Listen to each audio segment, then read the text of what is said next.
You are live, right? Welcome to the Donut Shop Podcast, where we have a conversation over tasty treats. I am your host, Mr. N. Join with me, I have Dr. Al. Aldi, how you doing? And Mr. Jorge. Hey, what's up? All right, and once again, welcome to the episode 5 of the Donut Shop Podcast. So, today's gonna be an interesting week because Shonen Jump is on break. So, our main topic on the Sunday episodes is non-existent. It's all right. We still got a lot of topics, so it's not. So I haven't checked our email actually in a while, so let me do that now. I'm a poor host. I apologize. We're still learning and adjusting. Yeah. All right. So nothing via our emails as of yet. I believe Wednesdays. What was Wednesdays? If you woke up. Wednesday's icebreaker was, if you woke up from a 10-year coma, what would be the first 3 questions you ask your doctor? So if you guys still want to reply to that, feel free at the OG Donut Shop podcast. The OG Donut Shop at gmail.com. Yep. Jeez. Anyway. But that being said, this week's icebreaker, this is gonna be an interesting one. So, does anyone have any interesting scars or wounds they have, and how did they get them? I've got two wounds / scars. One of my scars is right here on my hand. It's been there for like the last 10 years, and it happened because I took a thermometer, those old classic thermometers, the ones that have the mercury inside, where you gotta like go like this to them. So I was going like this to try to get the. For audio listeners, he's waving a pencil back and forth. Yeah, for a visual aid. So, anyways, I was waving the old thermometers up and down to get them to like 0 so that I can measure my temperature. And as I was doing that, I like snap it on my arm and cut myself, like on my hand. What the heck? So I've had that scar for like since then. And how deep was this cut? It was pretty deep. It's still visible there it was bleeding for like at least 10 minutes or something until I got it to like finally go down. It probably required stitches. Had I probably gotten stitches, probably would have healed better. But I didn't get stitches. I just let it do its thing. And my other scar, my other wound on that same hand, my left hand, I was practicing some soccer skills inside the house. But instead of with the soccer ball, I was practicing with a basketball. So I was trying this one move, and I like fell on my hand, and like I fractured it a little bit. So now I can't fully turn my hand, more than like maybe a slight. I don't know how much degrees, but you never got a cast or anything? No, I didn't get I got a small little cast that kept it in place so that it could. Okay. It never healed properly. That's unfortunate. Me to this day. That's unfortunate. Is that the only time you ever broke a bone, or? Yeah, that's the only time I didn't break it. I fractured it. Yeah, you fractured it. But yeah. Any other like bone-related injuries, or that was the only one? That was the only one. Okay. You're volatile, man. You're volatile. I mean, it could have been worse. I've heard. I mean, people have had worse. Ms. Warrior, you want to share? Yeah. So I have a couple myself. Let me see. Is it this one? No, it is this arm. So on his right shoulder. My right shoulder, I have a small, as you can see, scar. That scar I've had since I was about 3 or 4 years old. I'm originally from Colombia, and during that time, rather than giving you shots throughout your early childhood, they gave you one big ass shot on your arm, and it was so crazy of a shot that it actually left a permanent scar. And a few of my cousins who grew up in Colombia have the same scar on their shoulder. I think that's a universal thing, Mr. Jorge, because I got it on my back right shoulder. Really? When we immigrated to the United States, I guess you got it here. No. I guess coming from like a third world country or whatever, I had to get some shots prior to it, so I got this big one on the left, and it's still there. So sorry. So does it look like a puncture wound, or does it look like a ring or something? A slice. So my dad, he grew up in Cambodia. he has two or three spots down from like the top of his shoulder to his elbow. He's like, they're like, oh, it's like someone like took a stamp out of his skin. And and he told me that they were for TB back in Cambodia. Yeah, I think they might have been TB shots because I still have it present on my right arm. Yeah, he's had his for decades, like 40, 50 years, however long it's been for him. So they're still there. I still see them. Yeah, it's a universal thing. I don't know if they do that anymore, or if like the needles have gotten better throughout the years. Because granted, this was about 20 years. I was 7 when I got here. And yeah, about 22 years ago. So. So how my dad described it as it wasn't, he didn't say it's a shot. It was like they cut his skin in like 3 different spots.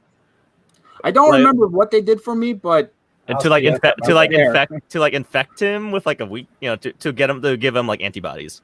But he didn't describe it as a shot though. He said like they cut him like a bunch of times in those 3 spots. I was like, all right, thank God I'll deal with that. Yeah, no, you lucked out. I did luck out.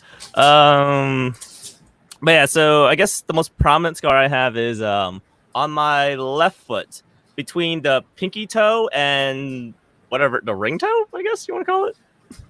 Sure. Right? Yeah. So between the pinky toe and the ring toe, there's a big scar like right between the 2 joints, 2 digits. Oh wow! And it goes about 2.5 inches. So. What happened was I was a kid. My dad was waking my sister and I up for school, to go to school.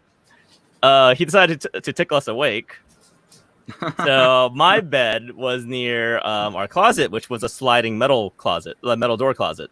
So when he tickled me, I fell off my bed. In the process of falling off, the corner of that door sliced right between the 2 digits. It was deep. Was that the last time he tickled you awake? I think so. Yeah, I think after that, he's like, nope, never again. But yeah, that happened. I freaked out. I should have got stitches. It was a very clean cut. It was clean, but I saw the innards of my foot, and that was not okay. Oh man, yeah. So I should have got stitches. So instead, we grabbed like a box of band-aids, bandaged up my foot. He took a Dremel, or I think it's called a Dremel, whatever. Dremel. That little spinning, that tool that's the spinning disc. You know what that's called? No. It's like a little tool. It has like a spinning disc. You can use it like cut things or grind things. I think it's called a Dremel. Someone might have not really. Yeah, someone had to correct it. But he took that and he like smoothed out the corner of that door to never happen again. He proceeded to put a bunch of band-aids on my foot and sent me to school. I'm telling you, man. We knew no such thing as a concept of getting stitches. Okay, God, we were real men. We took it. God, I freaked out so hard. We let our body handle the healing process naturally. Yeah. So that's the worst scar I have on me. I have one more scar. For people who know me personally, it's very prominent. I have a giant scar on my face, but I can never remember what side of my face it's on. You can't feel it with your fingers? No, it just all feels the same, man. I've had it forever. Anyway, when I was about 3 years old, and this was in Colombia. We lived up in the mountains. So I was going to a family friend's house who lived down the hill, paved hill. I'm going down the hill. I tripped. I rolled down about 30 or 40 feet, and my head hit a boulder at the bottom of the ramp. Damn. Yeah. So. Honestly, you should have died. I feel like that's fatal. That's fatal. That feels fatal. Probably. A lot of bleeding. I got taken to a hospital on a motorcycle. I didn't cry. Oh, that's cool. I got about 12, 13 stitches, something like that. Really gruesome amount. The scar is still there. I don't plan on getting it fixed because you can get it you can get those big scars removed. I think they laser it away. That's an interesting question. We'll go to off tangent. Would you guys ever get your scars removed? No. I mean, I don't have any I'm not trying to be a model or anything, so I don't need to really look that pretty. So I don't have a lot of scars. I got a couple, but like the prominent ones, the ones that are like visible, is just the one on my left hand and maybe that shot in the back. But other than that, nah, what's the point? Just wasting money for no reason. Yeah, I like the story it tells. I just try to keep them. Yeah, unless it's a dumb story. But even if it's a dumb story, you could just make it cool. Make it cool, you know. Speaking of dumb scars, I do have so I think it was my right shoulder, yeah. Like on the back of my right shoulder. This was back in college. We were playing like catch in the gymnasium, and we were throwing a football around. So I went to pick it up. When I picked it up, I stood up too fast, and my shoulder banged on the fire alarm. And it was one of those. It wasn't one of the plastic ones. It was the metal ones with the cage around it. So since I stood up so fast, my shoulder dug straight into it, and now I have like a line right in the back of my shoulder. Did you trip the alarm? No, it was metal. Like again, it wasn't that plastic stuff where you could just break it off. There's a metal cage, and it just I didn't realize it cut me either until I got home, took a shower, I saw it. I was like, oh shit. Yeah, there's the like scars are part of like things, your childhood memories, things that you've done, and it's just like maybe it could be an interesting icebreaker like today's, for example. If you're down the line going on a date with someone and they got a little scar right here on the side, and it's like, hey, what happened there? Oh, speaking of this scar right here, it reminds me of a prank that we pulled up. Now, I was just on the subject of talking to girls about scars. Me and a close friend of mine's, we were at the bar one day, and one of my buddies got his appendix removed. So he's got like a little cut and a scar from it. So anyway, so we were down in a bar, and the subject came up. I'm talking to these two females, and hitting on them and stuff like that. Somehow I mentioned that. I don't know how it came up, but I was like, we happen to be in a bad neighborhood or whatever, and at the wrong place at the wrong time, and my buddy got shot. And, and I was like, had I not been there, his life would have ended. And pretty much I saved him. I took him to the hospital. I dragged him in the car, rode down, and he's got his, and they removed the gunshot wound, and I pretty much saved his life. What the heck? And they almost ate it. So he came over, showed them the scar, and then the one girl happens to be a nurse, and she was like, "Hey, I don't think that's a gunshot. I think that's more like an appendix removal."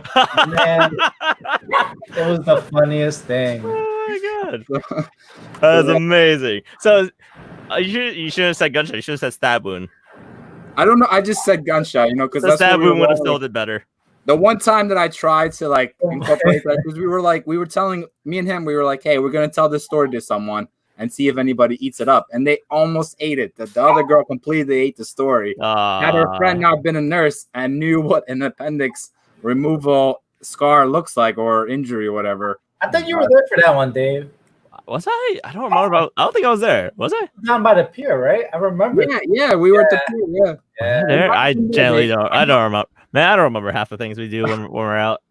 I know Mr. Hori was there for sure, but I can't recall if Mr. M was there. But yeah, I probably was. I probably just wasn't paying attention.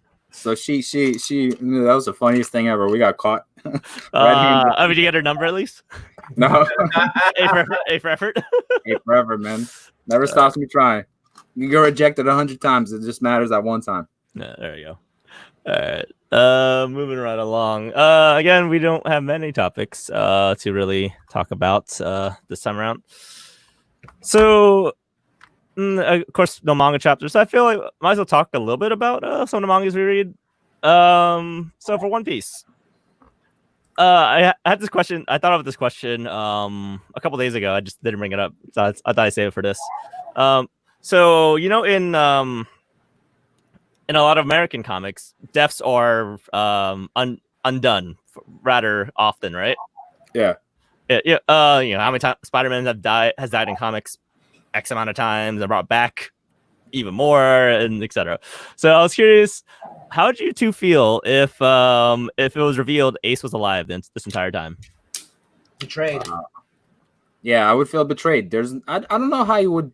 He had a pretty nasty injury, like the size of Well, my head. injuries aside, in my opinion, just the weight that it had on Luffy, you would just be undoing that to a degree, and I don't think that's fair to his character.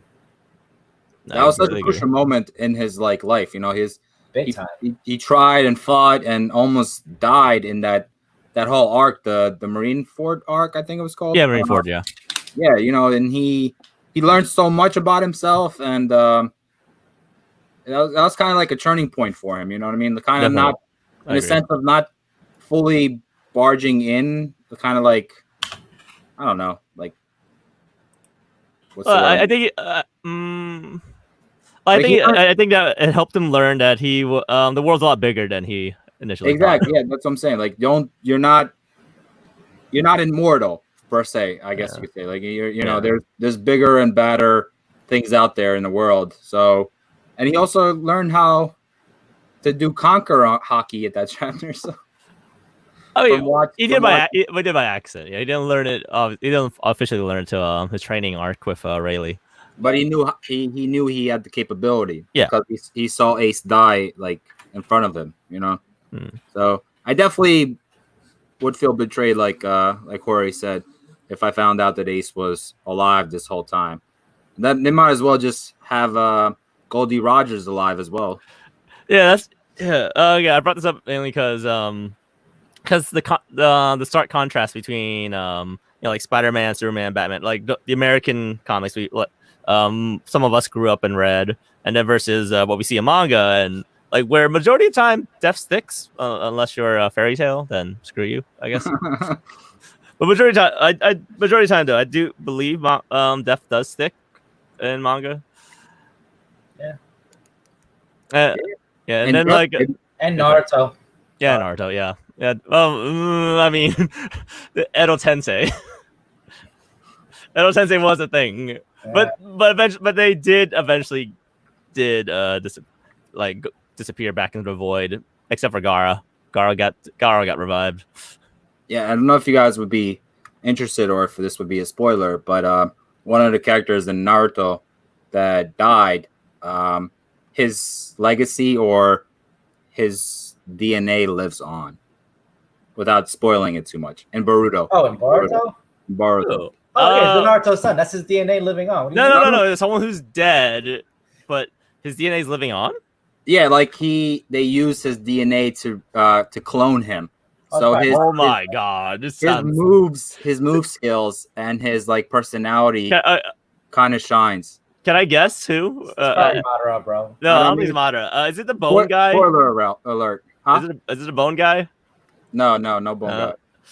It was someone that helped Naruto. Everybody helped Naruto. Everybody, talk Jujutsu for a win. Someone who helped Naruto, but died, but was it better not be Neji. It was Neji, I'm gonna be pissed.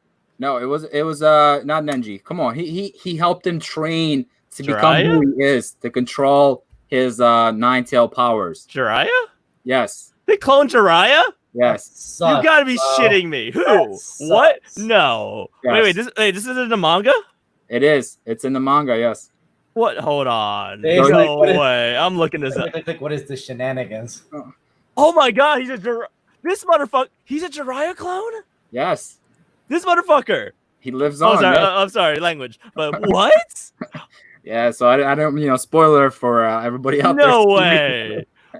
Whoever reads Boruto, but yeah, he's a clone of nobody. Oh my god! And Naruto in the manga starts to realize, he's like, wait a minute, and then I kind of knew that was gonna happen, transition, because a few chapters before this recent reveal, he was picking up on like, wait, there's something that resembles, from this person that emanates and looks like someone that I knew in the past, and it was finally revealed that He was cloned. I mean, for they have completely different hairstyles. The guy has a beard, when Jiraiya doesn't. But what? Jiraiya could have been clean shaven. No, I'm sorry. That's fan fiction to me. That's straight up fan fiction. Yeah, so that's what happened. I don't know how they did that, how they managed to do that, but No, it's fan fiction. They just wanted to bring him back without instead of creating a new character and making him, interesting.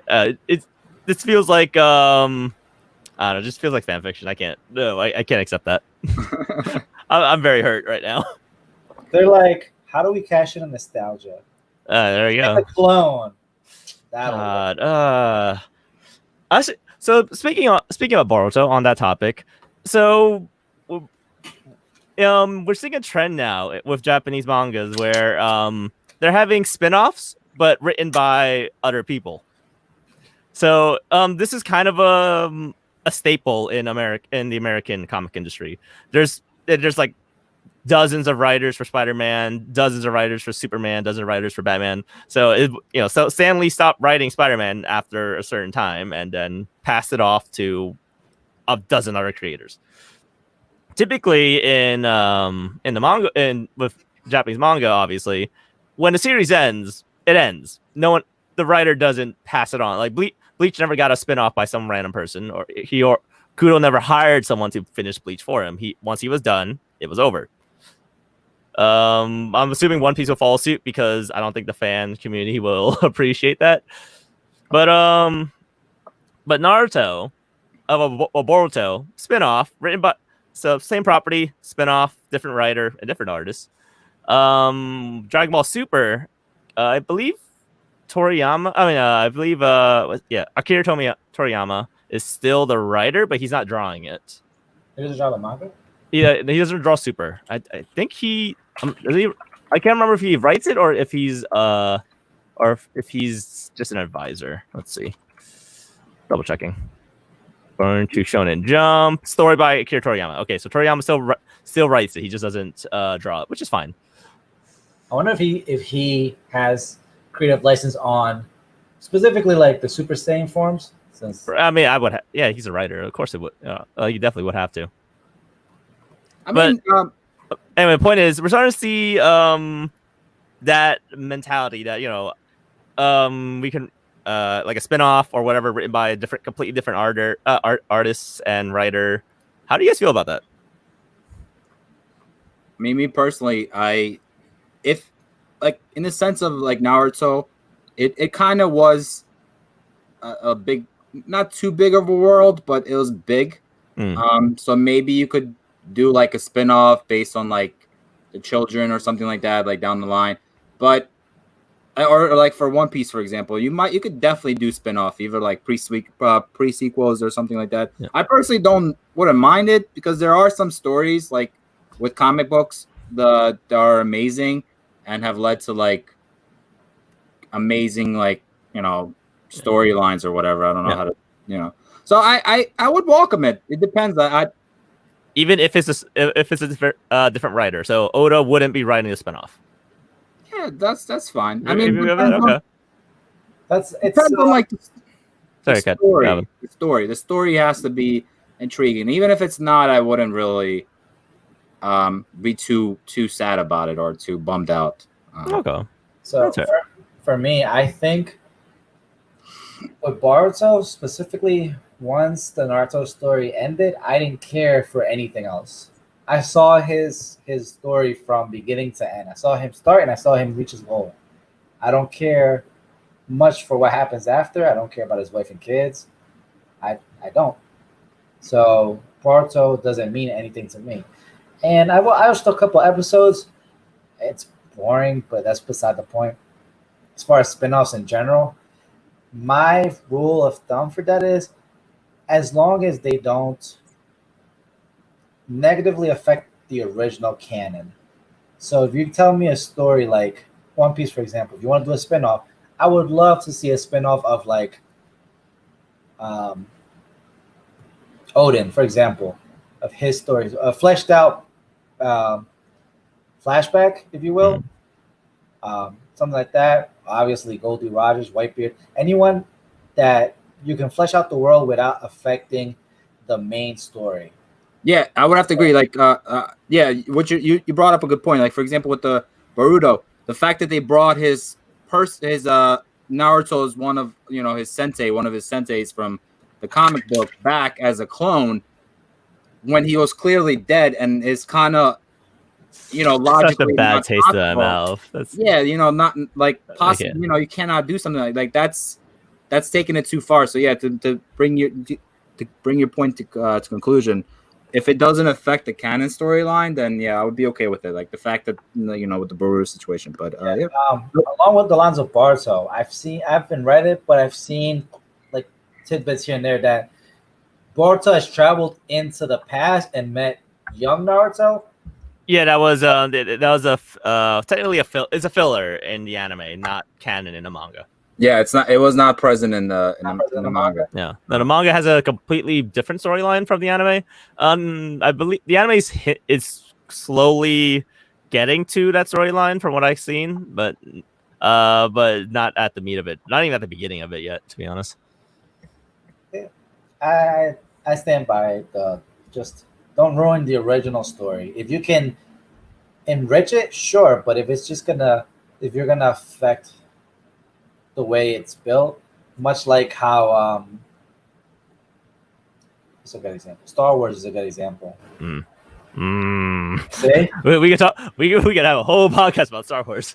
That's a whole separate entity. But just like that, like you kind of spoiled the original. You made it a little less tasty. So to bring a brief since you mentioned Star Wars, didn't they like kind of just copy and paste old storylines with the new storyline? A lot of they tried to reinvent the wheel. Like The Force Awakens was basically a carbon copy of A New Hope. And then they tried to create that Empire Strikes Back feeling of the bad the middle episode where everything's like dark and dreary, and then episode 9 they try to again recycle some ideas from the Return of the Jedi. How very nicely put, recycle. It just doesn't work. There was very poor build up, and the payoff wasn't worth it, and just bad taste in everyone's mouth. They had a lot of like interesting points that they could have branched off and further explored or focused more on that they completely like forgot all about it. Yeah, no, definitely. So I'm on the opposite side of the spectrum, I guess, from Al. Sorry. I don't care for spinoffs. I don't. I think there's beauty in when things end. I stopped reading Spider-Man because it doesn't end. There's no ending. I lost the motivation. Yeah, I stopped reading Spider-Man. There's no I don't have a motivation for it because the story just keeps going. There'll never ever be an end to Spider-Man because Marvel likes their money and they're gonna keep writing it. They'll keep bringing in new writers, and he'll never age. He'll never grow because they want to keep the status quo.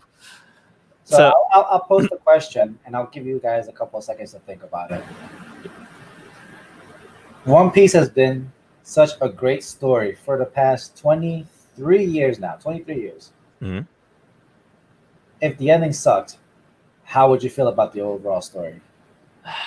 I accept it. I mean, as much as I would hate a crappy ending, if the journey was good, if from here till the final arc was the same writing quality, I'd be fine. I would hate it, but I would appreciate what we got leading up to it. Depends. For me, it depends. If it's kind of like, I mean, maybe not, because I don't know. So think about it. Think about it. I would compare the One Piece ending that you just like this question that you imposed upon us to like kind of like the Game of Thrones ending. Now, that's a good comparison. Now, Game of Thrones. Let me talk. Now, mine, granted, the writer who has written Game of Thrones has not officially ended his book, so we don't actually know his ending per se. So we don't like his ending compared to like Oda's ending. But if like the anime, so as long my point being, if One Piece ends kind of how they did the HBO series, which was so terrible that last season, I would be greatly disappointed. I thought no, that's fair. Yeah. I thought Game of Thrones was such an amazing move. Even after they branched off and went their own way, once they caught up to the books, that whole season prior to the final season was such an epic buildup that to me was completely ruined. Like, Yeah. you know what I I mean? agree with that. Yeah, I agree. Yeah, I so disagree. I agree. I agree with Dr. Al here. Also, Jackro says hi. So, hi, Jackro. Welcome to the podcast. Anyway, moving. Sorry, back to the topic. So, because of the way how Game of Thrones ended, I can't go back and rewatch Game of Thrones. No, I cannot. I'll rewatch certain scenes because some of those scenes are just wonderfully written and well acted, but I can't go back and just rewatch stuff. Rewatch like an episode or anything, just because I know the ending payoff doesn't go anywhere.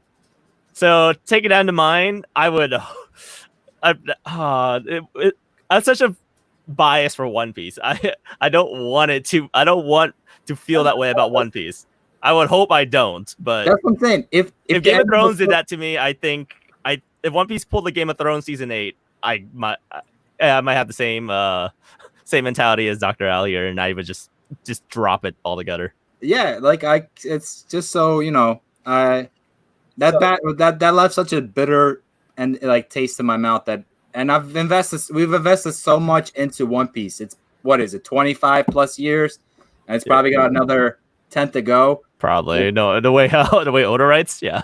And I would love to pick up the series after it ended. Let's say in 5 years later or whatever, to kind of just read it all in one shot. No, but if the ending sucked. The ending sucked though. I would not reread it again. I would just completely forget about it in a sense, Yeah, I'm kind of on the same boat with that too. I would hope I wouldn't, but I feel like I would hope Oda doesn't do us like that. But the only way I would accept an ending, if God forbid something that's not ever wished this upon anybody, but if something happens to Oda and he completely cannot finish a story and then they kill it and fuck it all up, excuse my language, then I would kind of accept it. If Oda passed before he finished the story, I don't want anyone to continue it. Yeah. Like as unsatisfying as that would be, I don't think anyone could continue that story that wasn't him. So, first of all, the Game of Thrones comparison is not a valid comparison. I think so. I think it's a very valid comparison. It's not a valid comparison because right, I'll hear your argument. I'll hear it. J.J.R. Martin's ending is not the same ending as the show. So he has gone on record and said that is the same. That is the exact same ending. But what differs between the show and the books is how they get to that ending. But they have his notes. The ending that we got in HBO, like the big plot points, Daenerys goes crazy, Bran becomes king. Those are gonna be the end. Those are gonna be the ending points in the book series. The difference is how you got there. How they got there. Yeah, and that's a big difference. It's a big difference. But okay, like you said, if there was a bad ending, if Oda messed up the ending just like they did on Game of Thrones, how would we feel? That was the question, right? Fair, but that's not a fair comparison to. I think it's fair. I think it's very fair. Game of Thrones went to crap the last season and a half. Okay, the last season was not as good as you remember it, Alvin. The season before the last? Season 7 was all right. It was weak. Season was very seven was weak, but I enjoyed it enough. I told you, I said it wasn't as good as the up to like the book aspect, like the branching. The book stopped like season 5, right? That's what I'm saying. Like the storyline was not as good after they caught up to the books, but it was fairly reasonable and still watchable. And it might not have been like 100%, epic as the first 5 seasons were, but it was not as bad as the final season. Well, nothing can compare as bad as that final season. It was as bad as the final season, but you could definitely see it crumbling. Yes. Like hindsight, after I finished that season, I'm like, this wasn't as good as it normally is, and I didn't care for it. But so, and the other reason is Game of Thrones is one. This is gonna sound a little convoluted, but it's one long story where One Piece, you have self-contained arcs It is an overarching story, but there are self-contained arcs that you can. Okay, I can understand the comparison. I mean, there's small self-contained arcs In regards to going back and rereading One Piece. I mean, yeah. So One Piece, you can pick and choose certain arcs to read. Game of Thrones is a little harder, but you can reread certain things like the Battle of the Bastards. You can probably go back and rewatch or reread. Was Battle of the Bastards a book thing, or was that? I mean, it was in the book. Was it a book? Okay. No, actually, no. That the Battle of the Bastards. The book I think happened after the books, so it might not be in the books. Okay. So I think that was like season 6, 7. Yeah, 6. Yes, that was 6. It was the last good season. Yeah, so I don't know if it. Yeah, so if you say that the books were caught up by season 5, then yeah, the Battle of the Bastards. I might have misspoke. That might have been 6. Yeah, I don't know, but I might have misspoke that. But regardless, there are like branched off storylines. Like Arya when Arya was with Tywin, that entire conversation that they had in that war meeting. I still rewatched that today because it's so freaking good. So I still can do that with Game of Thrones, but I can't I can't go back and marathon it because ending is garbage. Fair enough. And I don't think I could marathon One Piece if the ending was garbage. I think I've gotten so much enjoyment and so many positive and negative emotions per what the author wants from One Piece that if the ending sucked, now I'm not talking about a catastrophic failure. That's another question. But like if the ending, like that. If the ending was subpar, I could live with that because of I could deal with subpar. I can deal with subpar. As much as I still would like. But that was not your question. It sucks. But the question was if it sucked. If it sucks, I would still be okay with it. If it was a crap show, like complete and total, blew everything, like just jacked everything up, screwed all the major plot points, like Game of Thrones did, just wasted all the character development, like Game of Thrones did. If it did that, which Oda's not that poor of a writer, we've seen it. Yeah. Then I'm really like you ruined everything. But if it just sucks, I can live with that.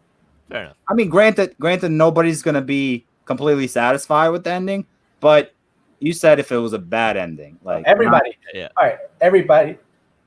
Look, you can please some of the people all of the time, or all the people some of the time. Look, okay, speaking on One Piece ending, honestly, I think we're kidding ourselves if we think it's not going to be a good ending. One Piece is going to be a good ending. That's just how it is. Dreams come true. That's the entire overarching theme of One Piece. Your dreams come true. The entire Sorat crew, every single person has a dream. Luffy, the whole thing is Luffy making his dream come true. If Luffy's dream doesn't come true, then what was the point? Exactly. So One Piece will have a good ending. I'm 99% sure. The 1% is Oda decides to go mental and just screw us all over. Okay. But I'm 99% sure One Piece will have a good ending. And what's going to matter is how we get to that ending. Yeah. Does everyone get their happy ending though? Yeah. If One Piece if the next 10 chapters was Luffy found the Eternal Post to Laugh-Tale and he just sailed, and that was the ending. Happy ending, but getting there complete garbage. No one won't be happy. But we get our fights, we get our Emperor fights, the final showdown against Blackbeard and Shanks, then we would be satisfied. I'm pretty sure we would. Yeah, no, because like you said, does everyone on the crew get their happy ending? Because everyone has a dream. Does every dream get fulfilled? The crew members' dreams might, Yeah, I say the crew members. I don't. Depends. I think maybe not exactly how they see it. Like maybe Sanji won't see the all blue, or he might get married or get laid a lot. So maybe that's enough for him. Chopper might not find that medicine that cures everything. But I think the more realistic ones will come true. Zoro, with Zoro being Mihawk, Luffy becoming Pirate King, Usopp becoming Brave Warrior to Seas. Like the more realistic dreams, I think will come true. The more kind of super, I don't know what's the word I'm looking for. More impossible-ish kind of. They all have unobtainable dreams. Yeah, I mean, That's the Well, point. become Pirate King, and they're fighting the All Blue. The All Blue is like a myth. Pirate King, it does exist. Yes. That's what I mean. Like, so like the dreams that kind of rely on a myth. It's where there's no real path to get to that dream. Like, there's no path to get to the All Blue. He just hopes he gets it one point. So I think those will probably fail. But the ones with the obtainable with a path. So Luffy has to get all the real poneglyphs. Zoro has to beat Mihawk. Honestly, I would imagine Usopp's dream technically is true now, since he is a brave warrior to see, more or less. He's still a scaredy cat. He's still a brave warrior to see. I mean, that's his character. He's gonna be a scaredy cat no matter what. That's just a positive question, man. Like the man has a 300 million bounty on his head. I think he's achieved his dream.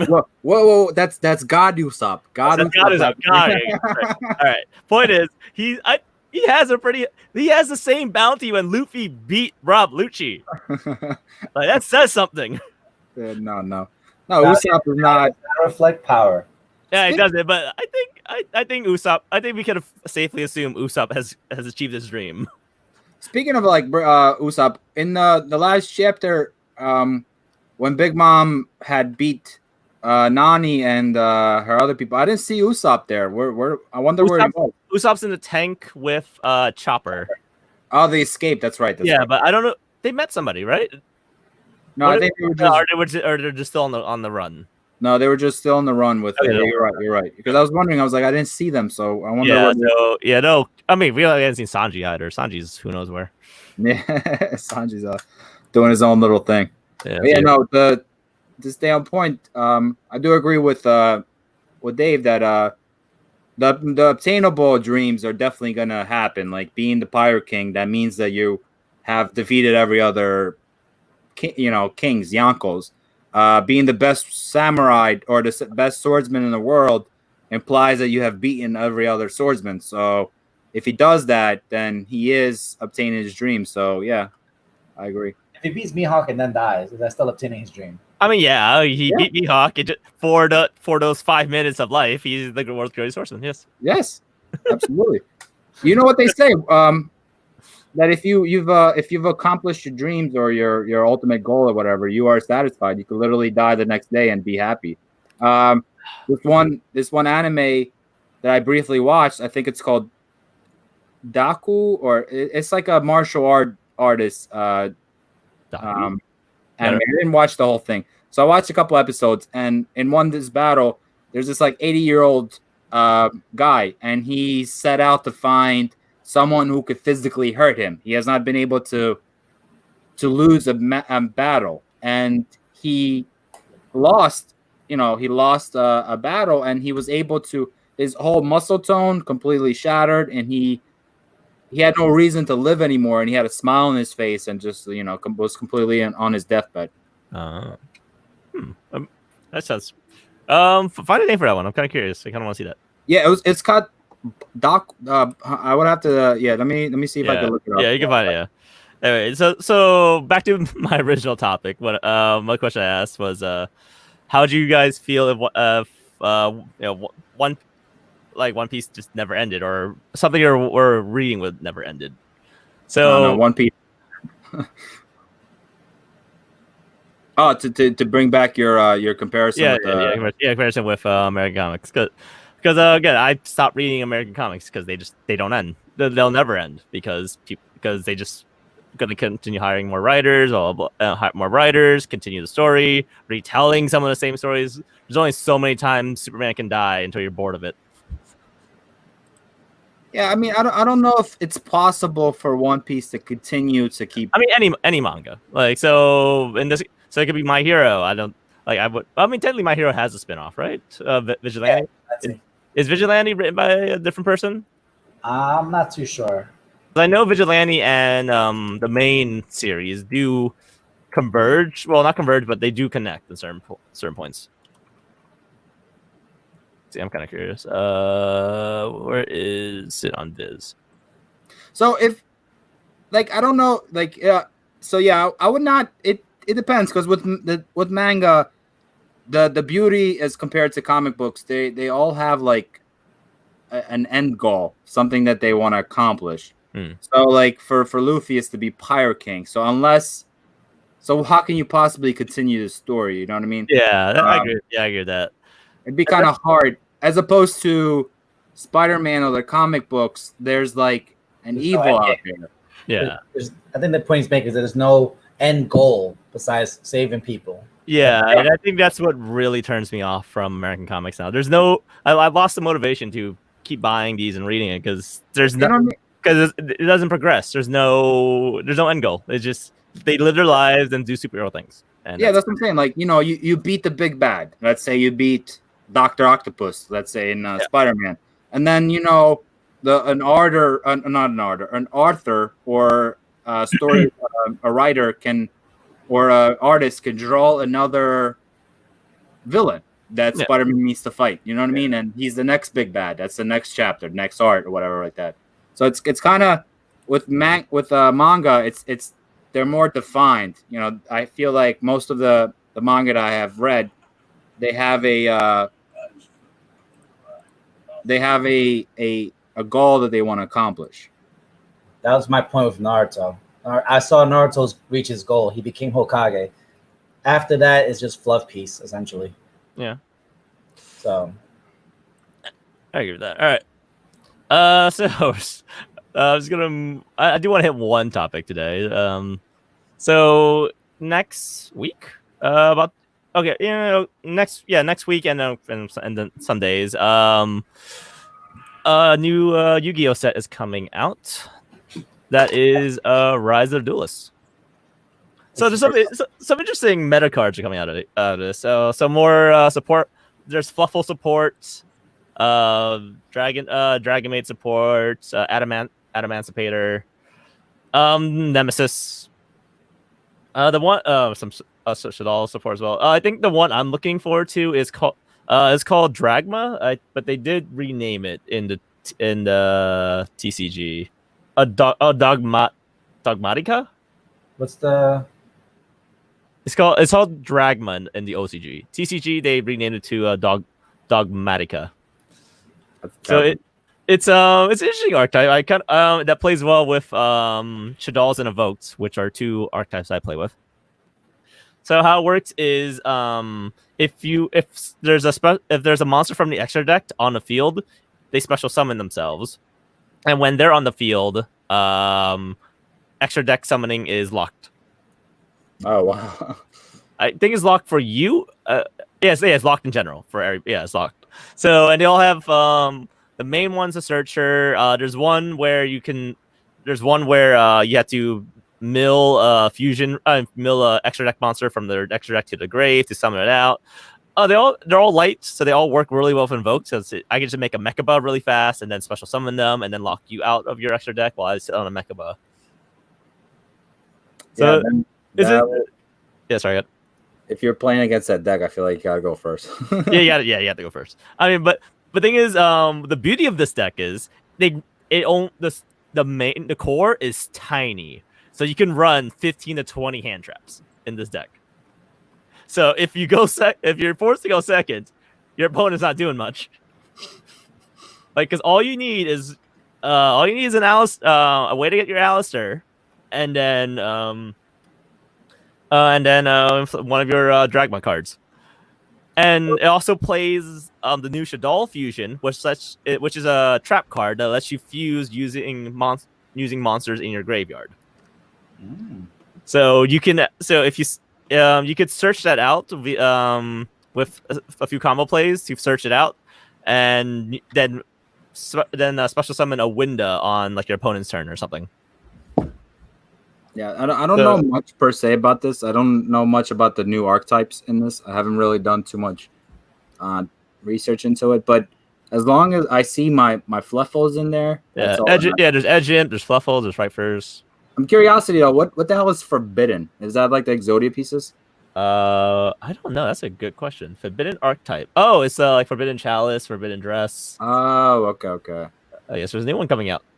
Oh yeah, I didn't know that was an arc. I didn't know that was. It's a tiny archetype. Let's see. Is it Forbidden Scripture? No. Which one is? It's gotta be Dress, bro. Let's see. Forbidden Dress. No. Chalice. No, trust. No, No, Chalice. Chalice? No, that can't be Chalice. Lance. Maybe. I guess we just maybe we don't. Maybe not. Just we might just not have it yet. 10 years. So again, some interesting supports here.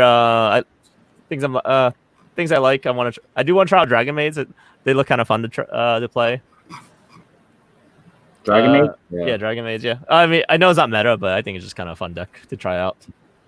I'll see what kind of chaos support they have. I've been playing with it with the Life Swarms. They're pretty fun. They got good synergy. Okay. Yeah. I probably won't buy. Oh yeah, Noble Knights as well. Yeah, Noble Knights and Infernoble Knights. So Al, if you still have your Noble Knights deck, you might want to run it. See what happens. I will. See if it's worth anything. If you don't want, I will be selling. You're gonna sell those. Okay, that's fine. What if they go up in price? Yeah. And buy my babies, my new baby. I know. In the OCG, Infernoble Knights were meta for a little bit. Same thing with Dragma. dude, they got a card coming out called Lucifer. That's awesome. Oh my! Wait, for what archetype? For which one? Lucifer, Dark Lord of the Morning Star.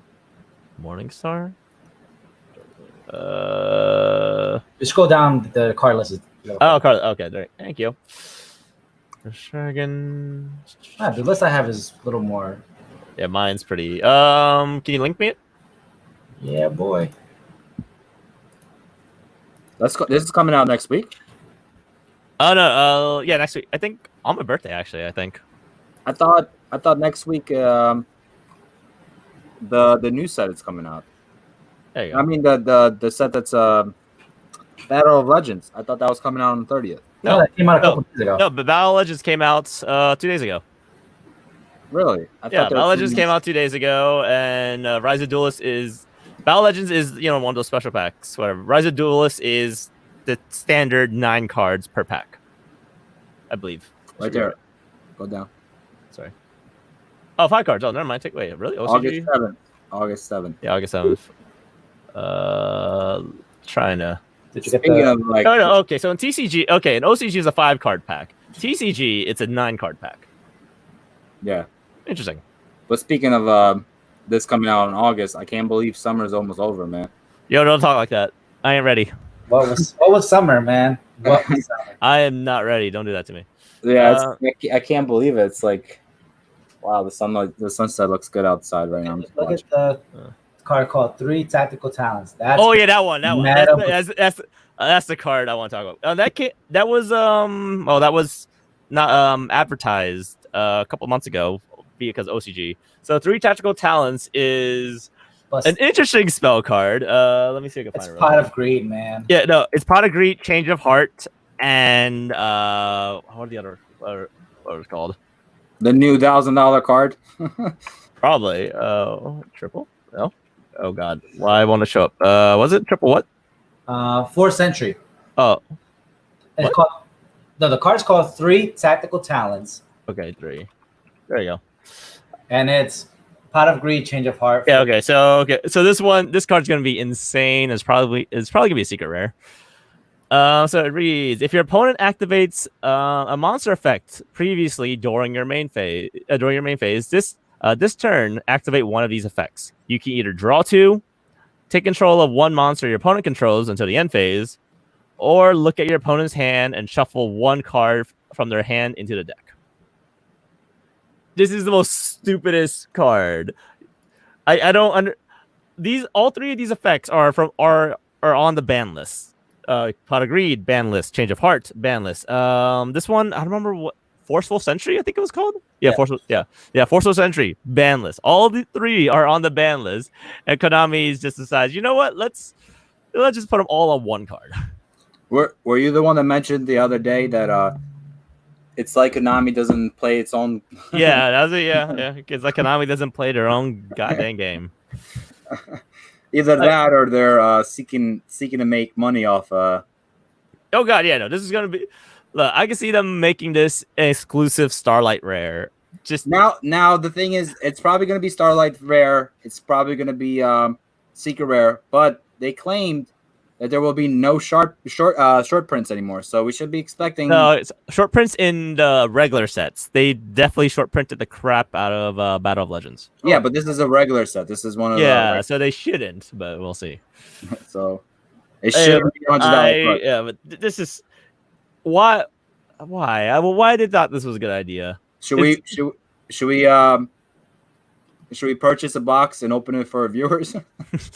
No, I don't. I'm not gonna sit there open like 20 some packs on camera. I'm okay. No, we are not a pack opening podcast. Yeah, no, thank you. We're not a pack opening channel, sir. The sunset looks really beautiful outside, guys. All my windows and curtains are closed, so I can't see crap. I'm admiring the beauty of it. It already said on my house. Sorry. Man, that card's gonna break the fucking game. Excuse me.